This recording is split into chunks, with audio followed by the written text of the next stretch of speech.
lesson that the Europeans, the colonists, arrived in Jamestown in 1607. But another group of people arrived against their will in 1619.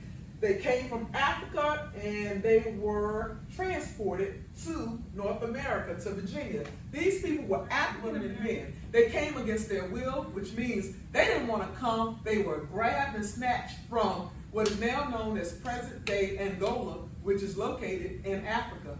They were snatched from there against their will and put on ships and had to travel across the water, come across the Atlantic Ocean, and they arrived in Virginia in 1619. And one of the reasons why they needed these people is because of agriculture. Another word for agriculture is farming. They were planting tobacco in Virginia and they needed people to work cheap. They did not pay the Africans, but they were required to work under bad conditions. They traveled under bad conditions, and they arrived in Virginia in 1619.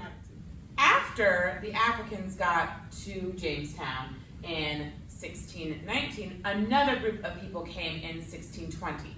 So in 1607, when Jamestown was first founded, only wealthy white men from England came across the ocean to Jamestown.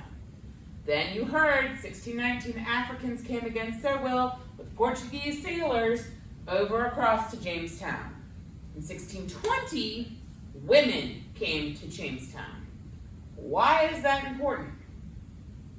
Well, they came from England, they came across the ocean in a boat to Jamestown, and when they got there, the colonists were able to establish families.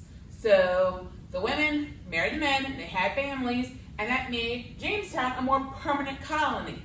It allowed for generations to grow up in Jamestown, which is important as we go forward in our history. We're going to learn about essentially colonial Virginia before the Revolutionary War, and then the Revolutionary War, which happened, 100 plus years after all this transpired when people were coming to Jamestown for the first time. So these people, by the time they get to the Revolutionary War, guys, are like several generations later, and that only happened because the women were able to come from England to establish these families in Jamestown.